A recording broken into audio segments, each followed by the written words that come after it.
ഏവൂർ ശ്രീകൃഷ്ണസ്വാമി ക്ഷേത്രത്തിൽ ആചാരപ്പെരുമയോടെ വിഷുദർശനം നടന്നു. ഏവൂർ ശങ്കരരാമയ്യർ ക്ഷേത്ര കലാപുനരുദ്ധാരണ സമിതി അനുഷ്ഠാനത്തിന്റെ ആഭിമുഖ്യത്തിൽ നടത്തിവരുന്ന വിഷുദർശനത്തിന് അഭൂതപൂർവമായ തിരക്കാണ് ഇക്കുറി അനുഭവപ്പെട്ടത്. ഏവൂർ ശ്രീകൃഷ്ണസ്വാമി ക്ഷേത്രത്തിൽ ആചാരപ്പെരുമയോടെ വിഷുദർശനം നടന്നു.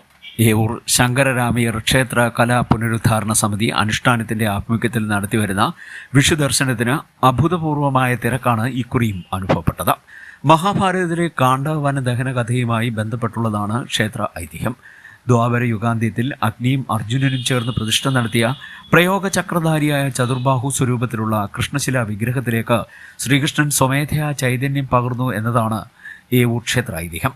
പുലർച്ചെ 3 മണിക്ക് നട തുറന്നപ്പോൾ തന്നെ ഭക്തരുടെ നീണ്ട നിര ക്ഷേത്രത്തിൽ ദർശനത്തിനായി രൂപപ്പെട്ടു കഴിഞ്ഞു. നാലമ്പലത്തിലേക്ക് ക്ഷേത്രത്തിന്റെ മുൻഭാഗത്തോടുകൂടി പ്രവേശിച്ച ഭക്തർ നമസ്കാര മണ്ഡപത്തിൽ സ്വർണ്ണ പുഷ്പ ഫലധാന്യ ദീപ ഗ്രന്ഥങ്ങളും അഷ്ടമാംഗല്യവും സഹിതം ഒരുക്കിയിരുന്ന വിപുലമായ വിഷുക്കണിയും ദർശിച്ച് ഭഗവത് ദർശനവും കഴിഞ്ഞ് വടക്കേ നട വഴി പുറത്തേക്ക് ഇറങ്ങി.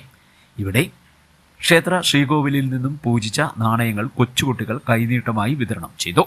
സംഘാടകർ വിതരണം ചെയ്ത ഇഷ്ടനിവേദ്യമായ ത്രിമധുരവും ഭക്തർ സ്വീകരിച്ചു. വേദമന്ത്ര ജപങ്ങൾക്കും സഹസ്ര നാമജപത്തിനും ശേഷം പുലർച്ചെ 4 മണിക്ക് ദീപ പള്ളിക്കലിന്റെ ഹരിനാമ കീർത്തനത്തോടെ കലാവേദി ഉണർന്നിരുന്നു. ഏവൂർ മാധവൻ നായർ അഷ്ടപതി ആലാപനം നടത്തി.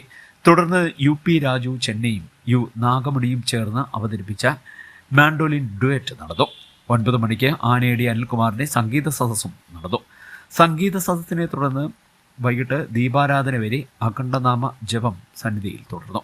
ക്ഷേത്രത്തിൽ ITBP Nooranad battalion commander Vivek Kumar Pandey ദർശനത്തിന് എത്തിയിരുന്നു. ഇദ്ദേഹത്തെ അനുഷ്ഠാന ഭാരവാഹികൾ സ്വീകരിച്ച് ആദരിച്ചു. ആചാര്യൻ കാരാഴ്മ ശ്രീധരൻ പിള്ളയെ മാൻഡലിൻ വിദഗ്ധൻ UP രാജു ഉപഹാരം നൽകി ആദരിച്ചു. വൈകിട്ട് ദീപാരാധനയ്ക്ക് ശേഷം സംസ്ഥാന സ്കൂൾ കലോത്സവത്തിൽ 1ാം സ്ഥാനം ലഭിച്ച ഗൗരി ഗോപൻ അവതരിപ്പിച്ച നൃത്തനൃത്യങ്ങൾ നടന്നു. തുടർന്ന് രാത്രി 8:30 ഏവൂർ ജയകൃഷ്ണന്റെ പ്രമാണത്തിലുള്ള പഞ്ചാരി മേളത്തിന്റെ അകമ്പടിയോടുകൂടിയുള്ള ഗരുഡവാഹനം എഴുന്നള്ളത്തോടുകൂടി 10 ദിവസം നീണ്ടുനിന്ന ഈ വർഷത്തെ ഏവൂർ വിഷുദർശന ആഘോഷങ്ങൾക്ക് സമാപനമായി. തിരുവിതാംകൂർ ദേവസ്വം ബോർഡും പോലീസും എല്ലാവിധ നിയന്ത്രണങ്ങൾക്കും മേൽനോട്ടം വഹിച്ചു. ക്ഷേത്രത്തിൽ എത്തിയ ഭക്തജനങ്ങൾക്ക് കുടിവെള്ള വിതരണത്തിനും വൈദ്യസഹായത്തിനും ആവശ്യമായ വിപുലമായ സജ്ജീകരണങ്ങൾ സംഘാടകർ ഒരുക്കിയിരുന്നു. ഏവൂർ ശങ്കരരാമയ്യർ സ്മാരക ക്ഷേത്ര കലാ പുനരുദ്ധാരണ സമിതി അനുഷ്ഠാനം ആണ് 28 വർഷമായി വിഷുദർശന ചടങ്ങുകൾക്ക് നേതൃത്വം നൽകുന്നത്. ഏപ്രിൽ 5 മുതൽ നടത്തിവരുന്ന ദശാവതാര ചാർത്ത് ദർശിക്കുവാൻ അഭൂതപൂർവമായ തിരക്കായിരുന്നു ഇക്കുറിയും അനുഭവപ്പെട്ടത്. വിഷു ദിവസം പുലർച്ചെ കൃഷ്ണരൂപം കാണത്തക്ക വിധമാണ് ചാർത്ത് ക്രമീകരിച്ചിരുന്നത്. പുലർച്ചെ 3 മണി മുതൽ 5 വരെ കൃഷ്ണഭാവത്തിൽ വിഗ്രഹം ദർശിക്കാനായി. തുടർന്ന് അഷ്ടാഭിഷേക ശേഷം തിരുവാഭരണം ചാർത്തി. ഉച്ചപൂജയ്ക്ക് ശേഷം മഹാവിഷ്ണു രൂപം ചാർത്തി ദശാവതാര ചാർത്തിന് സമാപനം കുറിച്ചു. മഹാവിഷ്ണു ഭാവചാർത്തിൽ ക്ഷേത്രത്തിൽ വൈകുന്നേരം 5 മണി മുതൽ 8:30 വരെ ദർശനം ലഭിക്കും. ചേട്ടുകുളങ്ങര കീഴ്ശാന്തി കല്ലമ്പള്ളിൽ അജി നാരായണൻ നമ്പൂതിരിയാണ് ദശാവതാരം ചാർത്തിയത്.